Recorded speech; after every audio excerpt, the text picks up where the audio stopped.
तो बंटवारा politics Sanjeev Balyan versus संगीत सोम।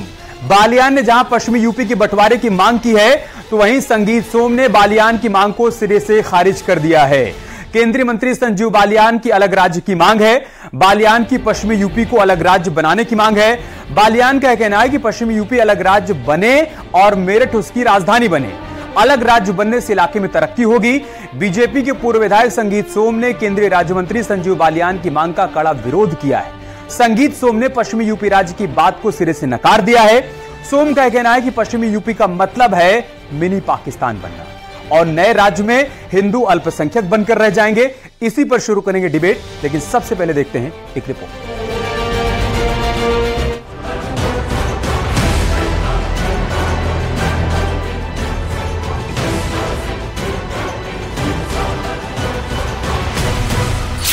बंटवारे का गीत, बालियान से जुदा सोम का संगीत। तो उम्मीद है कि एक दिन पश्चिम उत्तर प्रदेश अलग बनेगा और मेरठ उसकी राजधानी होगा। मैं तो सपने को बहुत दिन से देख रहा हूँ।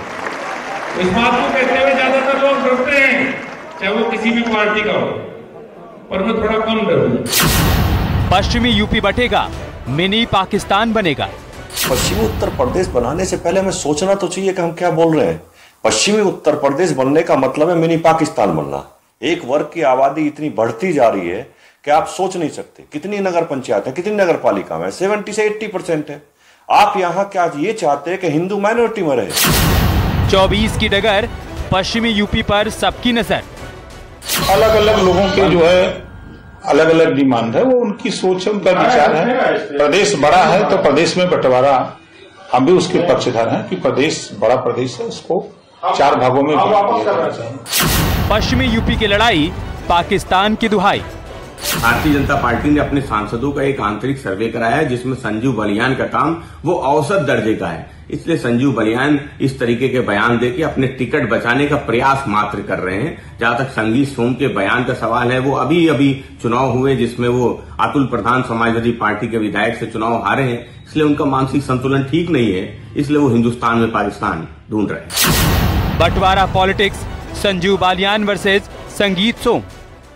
कि एक नेता जो विधायक रह चुका है, जो विधायक रहा है, वो ये बोल रहा है और भारत सरकार का एक मंत्री कह रहा है कि मैं चाहता हूं हरित प्रदेश में। तो भाई चाहते क्यों, करो ना। केंद्र सरकार तुम्हारी, प्रदेश सरकार तुम्हारी, पूरा बहुमत है तुम्हारे पास, बनाओ, हम स्वागत करेंगे। ये मांग हमारी तो बहुत पुरानी है और अगर मंत्री जी सिर्फ लोगों को दिखाने के लिए कर रहे हैं तो खराब बात है। केंद्रीय मंत्री हैं, बहरहाल जिम्मेदारी के साथ इस प्रदेश को बनवाने का काम करें। मैं उनकी मांग का भी समर्थन करता हूं और निश्चित रूप से एक उम्मीद भी करता हूं, अगर प्रदेश बनेगा तो देश का सबसे समृद्ध प्रदेश होगा।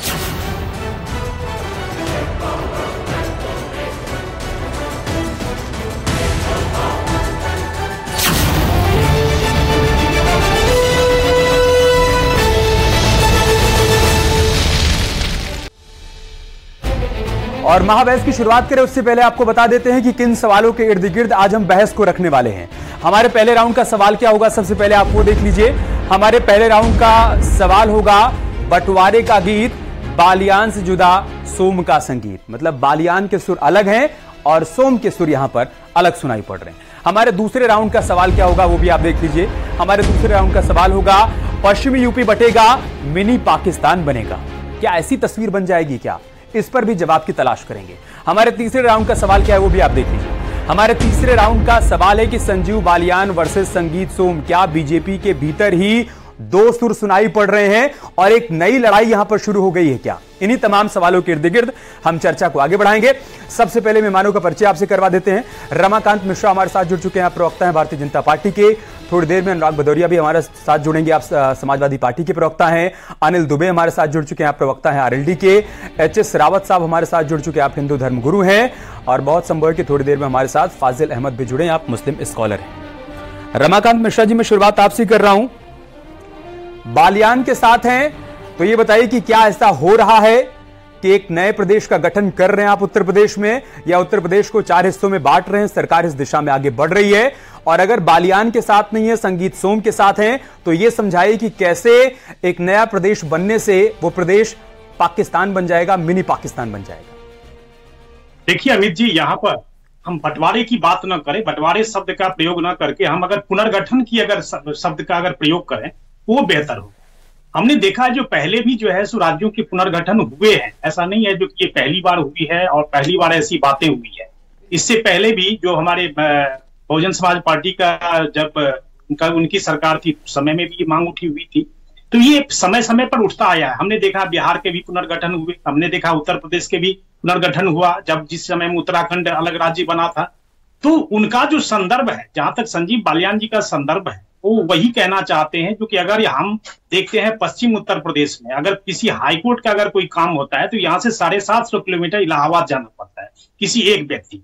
तो मुझे लगता है जो कि उन्होंने बिल्कुल स्पष्ट किया है, लेकिन मैं ये नहीं कहूंगा जो कि ये उनकी अपनी राय हो सकती है, लेकिन यहाँ पर न पुनर्गठन की अभी बातें हो रही है न किसी ऐसी कोई शब्द हो रही है जो कि यहाँ पर हम राज्यों का पुनर्गठन करने जा रहे हैं।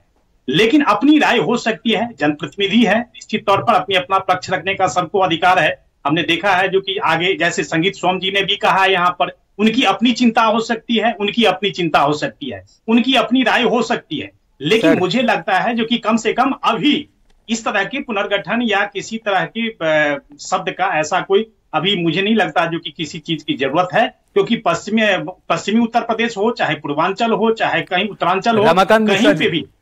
रमाकांत मिश्रा जी, ये दोनों ही बयान किसी राजू और गुड्डू की तरफ से तो आए नहीं है। एक केंद्र में मंत्री हैं, एक आपके विधायक रह चुके हैं जिनको आप फायरब्रांड नेता कहते हैं, पश्चिमी उत्तर प्रदेश में बीजेपी का एक बड़ा चेहरा कहते हैं। अगर उनकी तरफ से बात कही जाती है तो सवाल पूछा जाएगा। अगर यह चर्चा नहीं है, सरकार इस दिशा में आगे नहीं बढ़ रही है कि उत्तर प्रदेश के अलग अलग हिस्से किए जाएं या उसका पुनर्गठन किया जाए, तो फिर संजीव बालियान को यह बयान देने की नौबत क्यों आई, यह जरूरत क्यों पड़ी?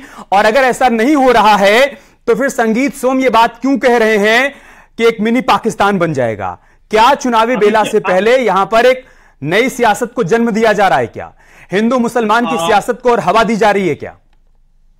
अमित जी, बिल्कुल आपके बातों का सम्मान करते हुए आपने जो प्रश्न किया है निश्चित तौर पर बहुत ही तकनीकी रूप से बिल्कुल सही है। मैं ये नहीं कहना चाहता हूं जो कि संजीव बालियान जी का जो बयान है कोई ऐसे बयान उन्होंने दे दिया या कोई ऐसा व्यक्ति दे दिया बयान। उनके बयानों का संदर्भ हो सकता है, उनके बयानों का कारण हो सकता है, लेकिन मुझे लगता है कि सबकी अपनी अपनी राय होती है, अपना अपना विचार होता है। लेकिन जहां तक सरकार की बात है, सरकार न इस पक्ष में अभी है, पुनर्गठन के पक्ष में है, न इस तरह का कोई राय रखती है। मुझे लगता है कि अभी उत्तर प्रदेश निश्चित तौर पर अपने विकास के पथ पर अग्रसर है और हमने देखा भी है जो कि जिस तरह से चाहे कानून व्यवस्था की बात हो, चाहे उसके विकास की बात हो, बहुत आगे जा रही है और सही तरीके से जा रही है। आप ये कह रहे हैं कि विकास के रास्ते पर उत्तर प्रदेश आगे बढ़ रहा है, डबल इंजन की सरकार और गति दे रही है विकास को, और आप ही की सरकार में मंत्री संजय निषाद कह रहे हैं कि हां सही बात है, अगर पुनर्गठन हो जाएगा तो विकास हो पाएगा, छोटे छोटे राज्य होंगे, विकास करना संभव हो जाएगा। और संजय निषाद ही नहीं बल्कि ओपी राजभर की पार्टी की तरफ से भी यही मांग उठने लगी है। तो आप भले कहें कि सरकार इस दिशा में आगे नहीं बढ़ रही है, लेकिन संजीव बालियान के इस बयान के बाद, उनके सुर के बाद सुर में सुर मिलाने लगे हैं लोग। अनिल दुबे, जयंत चौधरी पूरी तरीके से चुप हैं। चौधरी अजीत भी पश्चिमी उत्तर प्रदेश की मांग किया करते थे, हरित प्रदेश की मांग किया करते थे, लेकिन जयंत चौधरी की इस चुप्पी का कारण क्या यह है कि समाजवादी पार्टी इसके खिलाफ है? समाजवादी पार्टी नहीं चाहती कि उत्तर प्रदेश का बंटवारा हो, इस वजह से आप चुप हैं? नहीं अमित जी, चुप नहीं है। हमारे तो मैनिफेस्टो में है, हमारी पार्टी चाहती है कि उत्तर प्रदेश का पुनर्गठन हो और उत्तर प्रदेश में जब छोटे राज्य बनेंगे तो उत्तर प्रदेश का विकास अच्छी तरीके से होगा, कानून व्यवस्था सुदृढ़ होगी। ये तो हमारी पार्टी की शुरू से मांग है और हमारी पार्टी के नेता चौधरी अजीत सिंह जी ने जितना संघर्ष उत्तर प्रदेश पुनर्गठन के लिए किया, हरित प्रदेश, पूर्वांचल, बुंदेलखंड, जगह जगह उन्होंने रैलियां की, सभाएं की और वो पूरे उत्तर प्रदेश पुनर्गठन को लेकर के उन्होंने सारे जो पुनर्गठन की मांग करने वाले लोग हैं उनको इकट्ठा किया, उनका सम्मेलन किया। तो ये हमारी बड़ी पुरानी मांग है और संजीव बालियान जी इस बात को कह रहे हैं, अगर वो बनवा पावें, पहले तो ये वो बतावें कि ये उनकी निजी राय है या उनकी पार्टी की राय है। केंद्र में उनकी सरकार है, केंद्र में आप कैबिनेट मिनिस्टर हो, तो आप भाषण देने की बात मत करिए कि ये बनना चाहिए, आप राय देने की बात मत करिए। अगर आप पश्चिमी उत्तर प्रदेश को अलग राज्य का दर्जा दिलाते हैं, अलग राज्य उनसे उनका वाला सवाल मैंने कर लिया, आप बनवाइए, उनसे उनका वाला सवाल मैंने कर लिया। मैंने आपसे आप वाला सवाल किया था कि देखिए समाजवादी पार्टी तो पूरी तरीके से विरोध कर रही है। आप ये कह रहे हैं कि एक सेकेंड, आप ये कह रहे हैं कि आपके एजेंडे में है, समाजवादी पार्टी विरोध कर रही है, कांग्रेस पार्टी जिसके साथ 2024 में आप लोकसभा चुनाव में जा रहे हैं, उसकी सरकार ने मायावती के द्वारा भेजे हुए प्रस्ताव को वापस कर दिया था। तो पहले आप ये तय कर लीजिए कि आप जिनके साथ आगे बढ़ रहे हैं, क्या वो भी वही चाहते हैं जो आप चाहते हैं? मैंने कहा ना अमित जी, हमारे मैनिफेस्टो में है, राष्ट्रीय लोकदल चाहता है कि उत्तर प्रदेश का पुनर्गठन हो। और ये जो बात कर रहे हैं, हम कहा ये बनवाओ, हम उसका स्वागत करेंगे, हम कहा उससे पीछे हट रहे हैं। ये बनवाओ, ये बात समझना थी, ये बनाओ। आप समर्थन में उसके साथ अनुराग भदौरिया जी हमारे साथ जुड़ चुके हैं, प्रवक्ता है समाजवादी पार्टी के। किया जाएगा। भदौरिया जी, आरएलडी तो कह रही कि हम तो चाहते हैं कि संजीव बालियान जो कह रहे हैं वो हो, उत्तर प्रदेश का पुनर्गठन हो, हरित प्रदेश बने। समाजवादी पार्टी क्या इसके समर्थन में है? देखिए, भारतीय जनता पार्टी की एक आदत हो गई आजकल, क्योंकि उन्हें पता है 2024 का चुनाव हार रहे हैं, तो वो जैसे सेंटर में नहीं करते, रोज कहेंगे वन नेशन वन इलेक्शन, एक सगुफा छोड़ देते हैं, अब इस पे चर्चा करो, फिर कह देते हैं इंडिया भारत, चर्चा करो इस पे, फिर कहते हैं यूसीसी, चर्चा करो इस पे, आप भी लग जाते हो चर्चा करने में। उसी तरह से ये कि उन्होंने एक सगुफा छोड़ दिया कि भैया अब हम एक हरित प्रदेश बनाएंगे। ये सब कहीं कुछ बीजेपी को नहीं करना है, ये सिर्फ असली मुद्दों से ध्यान भटकाने के लिए सगुफे छोड़ते हैं। ये असली मुद्दा नहीं है, मत पड़िए भदौरिया जी। आरएलडी तो कह रही है कि असली मुद्दा है, आप बताइए असली मुद्दा है या नहीं? नहीं मुद्दा, ये कोई मुद्दा बीजेपी को कुछ नहीं करना। मैंने बोल तो दिया भाई, जब आप सोचिए पार्लियामेंट सेशन चलना था तो कितनी डिबेट हुई, 20-20 दिन तक आप लोगों ने समय खराब किया, सबका समय खराब किया कि अब वन नेशन वन इलेक्शन देर दनादन डिबेट चल रही है। आप बताइए क्या होगा, आपकी राय क्या होना चाहिए, नहीं होना चाहिए, आप बताइए क्या माहौल बनाया गया। उसके बाद यूसीसी का माहौल बनाया गया, यूसीसी का नहीं बना तो वन नेशन वन इलेक्शन के बाद बोले अब किस में होगा, बोले इंडिया भारत होगा, इंडिया को क्या डिबेट कराई आपने। तो ये एक हालत भारतीय जनता पार्टी के नेताओं की आदत सी बन गई है कि महंगाई पे बात ना हो पाए, बेरोजगारी पे बात ना हो पाए। जिस तरह से पुलिस का सिस्टम या law and order Uttar Pradesh का फेल होता जा रहा है दिन पे दिन, सोचिए आप 6 लोगों की मौतें हो जा रही हैं, ये डिबेट का विषय नहीं है। ठीक है, एक भदौरिया जी 6 लोगों की मौतें हो जाए, भदौरिया जी अब जबकि डिबेट का विषय ये तय हो गया है और आप इसमें जुड़ गए हैं, तब मैं आपसे आखिरी में एकदम संक्षेप में जानना चाहता हूं, क्या समाजवादी पार्टी उत्तर प्रदेश के पुनर्गठन के समर्थन में है या नहीं? यस और नो? समाजवादी पार्टी, सुन लीजिए, हम बीजेपी के मुद्दों से, जनता के मुद्दों से ध्यान भटकने नहीं। अरे आरएलडी का मुद्दा है भाई साहब। भदौरिया जी, दुबे जी तो कह रहे हैं कि हम चाहते हैं कि यहाँ हो पुनर्गठन, जयंत चौधरी भी मांग कर रहे हैं, हमारे चुनावी एजेंडे में है। नहीं चाह रहे हैं, सोचिए उसके चक्कर मत पड़िए ना, हमको घुमाइए, हमें पता कहीं कुछ नहीं होने वाला है। दुबे जी कहीं कुछ नहीं होने वाला है। दुबे जी आप बताइए। सही, कहीं कुछ। भदौरिया जी तो भदौरिया जी क्लियर नहीं बता रहे, आप मांग कर रहे हैं ना दुबे जी? कहता हूं, गारंटी के साथ कहता हूं, कहीं कुछ नहीं होने वाला, बीजेपी कुछ नहीं करने वाली। ठीक है, जल्दी से दुबे जी। तो कहा कि अगर इनको बनाना है तो ये भाषण मत दें अमित जी, ये बनाओ, हम इनके ये बनाएंगे, हम स्वागत करेंगे। हमारा तो एजेंडा ही रहा है, हमारे तो स्वर्गीय नेता चौधरी अजीत सिंह जी ने उसकी नींव ही डाली कि उत्तर प्रदेश का पुनर्गठन हो। अब बताइए, उसके लिए तो उन्होंने संघर्ष किया। आप लोग साथ साथ हैं, लेकिन यहाँ पर सुर एक जैसे नहीं है। तो केवल बात कर रहे हैं। और हमारे साथ एचएस रावत साहब हैं। एचएस रावत साहब, संगीत सोम कह रहे हैं कि अगर ऐसा हो गया तो एक मिनी पाकिस्तान बन जाएगा, क्यों इसके पीछे का आधार समझ पा रहे हैं, क्यों उन्होंने ये बयान दिया? देखिए, इस पश्चिमी उत्तर प्रदेश में ये तो नो डाउट कि मुस्लिम बाहुल क्षेत्र तो बनते हैं, अलीगढ़ है, आगरा है, मथुरा है, सहारनपुर है, मेरठ है, मुजफ्फरनगर है, ये सारा की सारा जो एरिया है मुरादाबाद तक, इसमें मुस्लिम बाहुल भी है और साथ में यहां पर झगड़े फसाद आज से नहीं है, देश आजादी से पहले और देश आजादी के बाद से चल रहे हैं। अगर इसको अलग स्टेट बना देते हैं तो झगड़े फसादों की नींव तो और लगातार बढ़ेगी, इसमें तो कोई दो राय है नहीं। और इसका पुनर्गठन करना भी मेरे हिसाब से उचित नहीं है।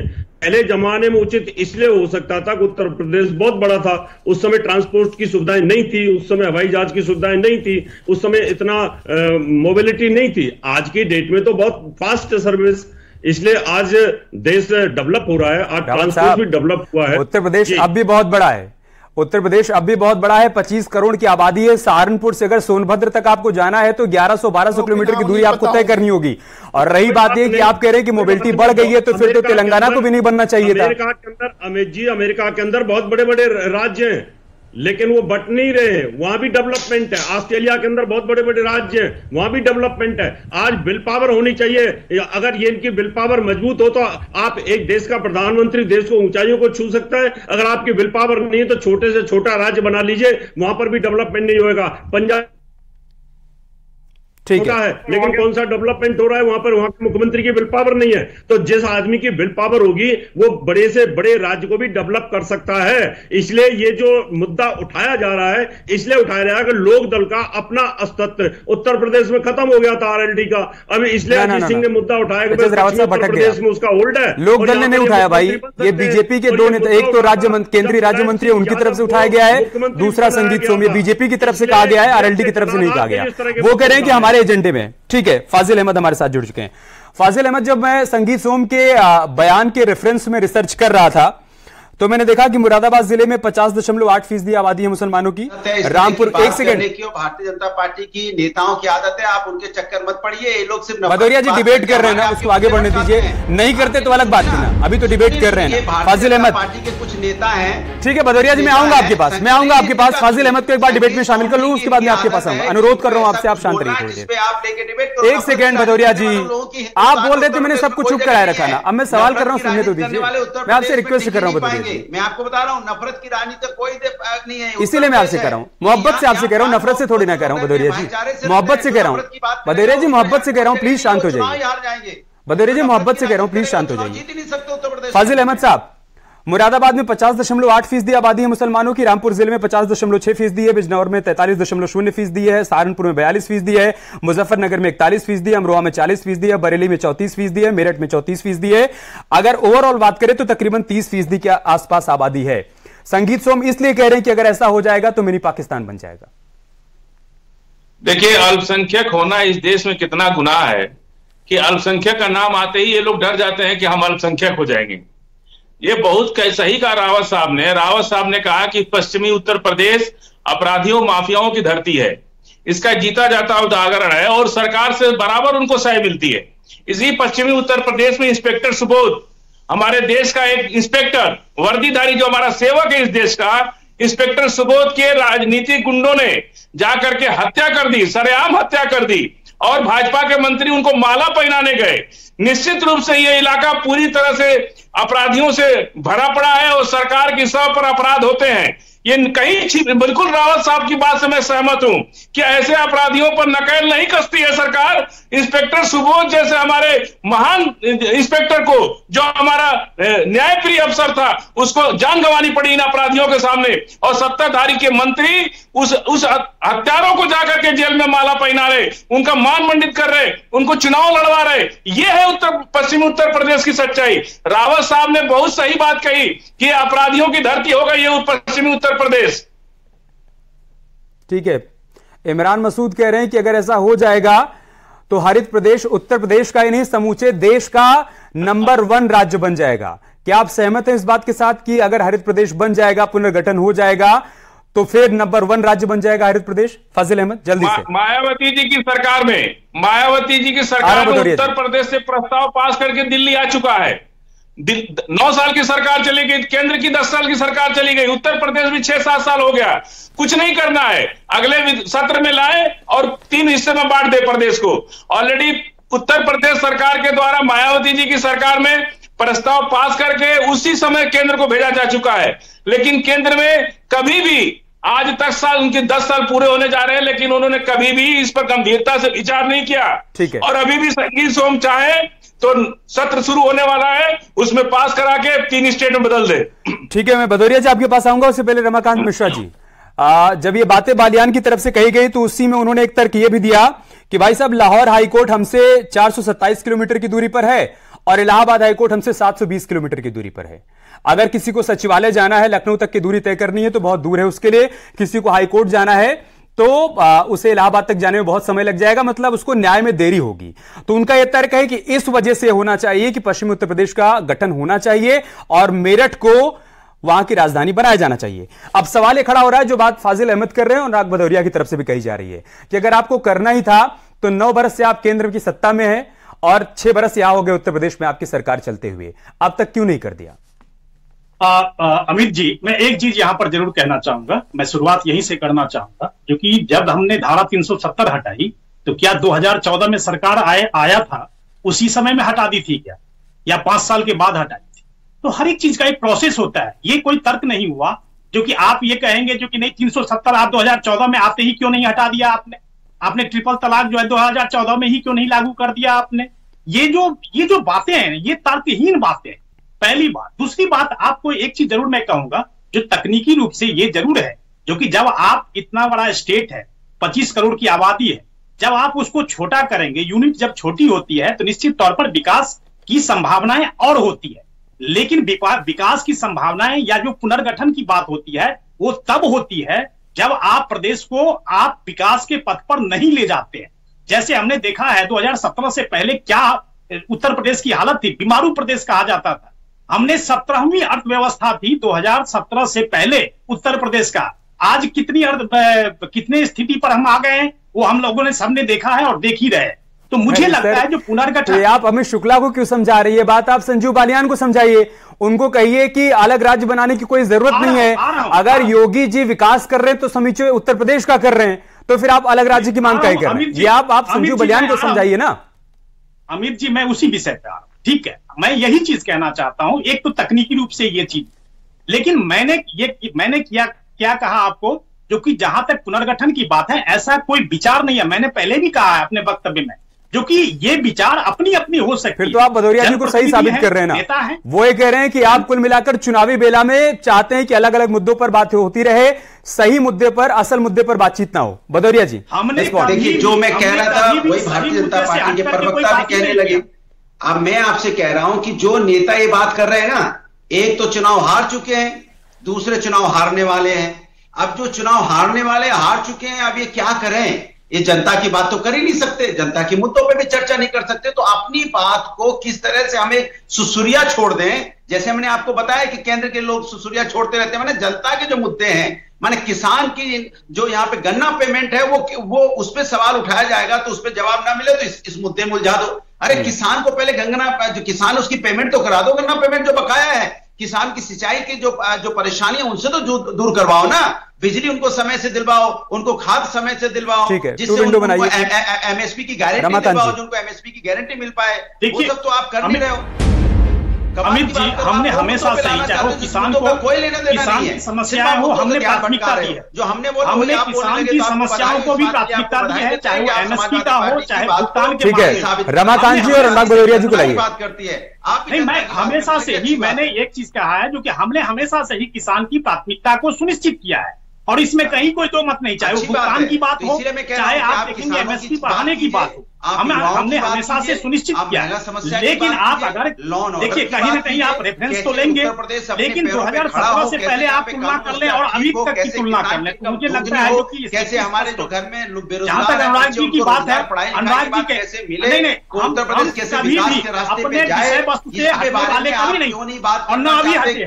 हमने जनता को अपनी पारदर्शी शासन से प्रभावित किया है। निश्चित तौर पर यही 2017 और 2022 में जनता हमें आशीर्वाद दिया है, तो ये उसी का परिणाम। महिला समस्या होती तब पर वक्ता भाग जाते हैं। आपसी वाद विवाद में भदौरिया जी अभी तक ये बात साफ नहीं हो पाई कि आपने 2011 में तो बीएसपी के प्रस्ताव का विरोध किया था, क्या अभी भी आप इस प्रस्ताव का विरोध कर रहे हैं? क्योंकि आरएलडी तो इस प्रस्ताव के समर्थन में। अगर आप जवाब देना चाहें तो उसके बाद मैं जाऊंगा अगले किस्त। मैंने आपको साफ साफ बता दिया, 2024 का चुनाव आने वाला है, भारतीय जनता पार्टी को पता है कि साफ ही तो नहीं बता रहे ना भदौरिया जी, भारतीय जनता पार्टी पर कहे जा रहे हैं। मैं आपसे कह रहा हूं कि क्या आप आरएलडी के सुर में सुर मिला रहे हैं? आपके सुर अलग हैं। बीजेपी को बोल रहा हूं, पेट में दर्द आपके होने लगता है तो आप ही प्रवक्ता है। फिर आप पेट में दर्द, सर में दर्द, सवाल कुछ पूछो, जवाब आप कुछ और देते हैं। मैं कह रहा हूं कि अनिल दुबे कह रहे हैं कि हम इसके समर्थन में, आप समर्थन में है नहीं। सीधा सा सवाल है, सबको समझ में आ रहा है, आपको नहीं समझ में आ रहा। भदौरिया जी थोड़ी रख देंगे कि जवाब दो। अरे आपने जवाब पूछा, मैं जवाब दे तो रहा हूं। नहीं देना आपके पॉइंट पर गए, बीजेपी के लोग अच्छा, गुड़ खाना है, गुलगुले से परहेज करना है, मतलब आरएलडी को साथ रखना है, लेकिन ये नहीं कहना है कि हमारे प्रदेश के समर्थन में है नहीं। अरे मैं बोल रहा हूं, बोलने दो मुझे, मैं अपनी बात कह रहा हूं, मैं अपने शब्दों बात कहूंगा कि आपके शब्दों। अरे आप बीजेपी भी चले जा रहे हैं भाई, मैं आपसे सवाल कर रहा हूं, आप बीजेपी भी चले जा रहे हैं। बिहेव कर रहे हो तो मैं क्या करूं? अब मैं आपने सवाल पूछा, जवाब ले लीजिए। मैंने कहा भारतीय जनता पार्टी को कुछ नहीं करना है, आपको मैंने बोला इन्होंने अनिल सेंटर में दुबे इसी जी, तरह से डिबेट शुरू की कि ठीक है भदौरिया जी। एक nation one election. Anil Dubey ji, एक भी बार आपके ट्रैक पर भदौरिया जी नहीं आ रहे हैं। वो नहीं कह रहे हैं कि हाँ हरित प्रदेश का निर्माण होना चाहिए, उत्तर प्रदेश का पुनर्गठन होना चाहिए। ध्यान भटकाने की बात कर रहे हैं। दुबे जी, खोल के सुन लीजिए, तेल डाल के सुन लीजिए जो मैं कह रहा हूँ। क्या बीजेपी प्रवक्ता अगर बन रहे हैं तो तेल डालिए कान में कि भारतीय जनता पार्टी कुछ नहीं करना है, असली मुद्दों ध्यान भटका रहे। जनता ने नेताओं से घेर लिया है। आप भी तो असली मुद्दों पर नहीं आ रहे ना भदौरिया जी। दुबे जी, ठीक है दुबे जी, हो गया भदौरिया जी। भदौरिया जी आखिरी 1 मिनट है। हाँ दुबे जी, आवाज कट गई। दुबे जी, अगर आपको आवाज मिल पा रही है, भदौरिया जी ने एक बार भी नहीं कहा कि समाजवादी पार्टी हरित प्रदेश के समर्थन में है या नहीं। अब आप बताइए आगे रास्ता क्या है। अच्छा, आवाज नहीं मिल पा रही है, ठीक है। एच.एस. रावत साहब, देखिए अगर हम छत्तीसगढ़ की आबादी की बात करें तो तकरीबन 2 करोड़ 94 लाख वहां की आबादी है। तेलंगाना के 3 करोड़ 82 लाख है, झारखंड की 3 करोड़ 9 लाख है और उत्तराखंड की 1 करोड़ 15 लाख है। अगर इन राज्यों का गठन हो सकता है, ये इतनी आबादी वाले राज्य बनाए जा सकते हैं, तो पश्चिमी उत्तर प्रदेश की आबादी 8 करोड़ है, क्यों ना उसे एक अलग राज्य बना दिया जाए। एच.एस. रावत, देखिए अमित जी, मैं बताना चाहता हूं, ये कहना कि आप अगर अलग गठन करते हो तो विकास ज्यादा होगा, अगर ऐसा ही होना होता तो बहुत सारे स्टेट ऐसे हैं बहुत कम आबादी के जिनका आपने नाम लिया, वहां कौन सा विकास हो गया? छत्तीसगढ़ कौन सा चमक रहा है? झारखंड कौन सा चमक रहा है? जो अलग अलग बनाए वो कौन से चमक रहे? ये नेता की विल पावर के ऊपर डिपेंड करता है। अगर जैसे योगी जी की विल पावर है, अखिलेश जी की विल पावर है, या जैसे जो अनुभवी नेता होते हैं, मोदी जी की विल पावर है, जो काम करने की जो इच्छा रखते हैं, वो तो बड़े से बड़े प्रदेश को भी चमका सकते हैं। इसलिए ये कोई एक्सक्यूज नहीं है। वो तो कह रहे हैं कि हाईकोर्ट भी बहुत दूर है, सचिवालय भी बहुत दूर है, इसलिए राज्य का निर्माण होना चाहिए। ठीक है, समय हमारे पास इतना ही था। बहुत बहुत शुक्रिया आप सभी का हमारे साथ जुड़ने के लिए। तो बीजेपी के दो नेताओं की तरफ से 2 अलग अलग बातें कही जा रही हैं। संजीव बालियान जहां कह रहे हैं कि हरित प्रदेश का गठन होना चाहिए, तो संगीत सोम कह रहे हैं कि ऐसा हो जाएगा तो मिनी पाकिस्तान बन जाएगा। आने वाले दिनों में देखना होगा कि क्या सिर्फ एक बयान भर था 2024 लोकसभा चुनाव को देखते हुए, या इन बयानों के पीछे के मायने कुछ और। महाबहस में इतना ही। खबरें जारी, अब बने।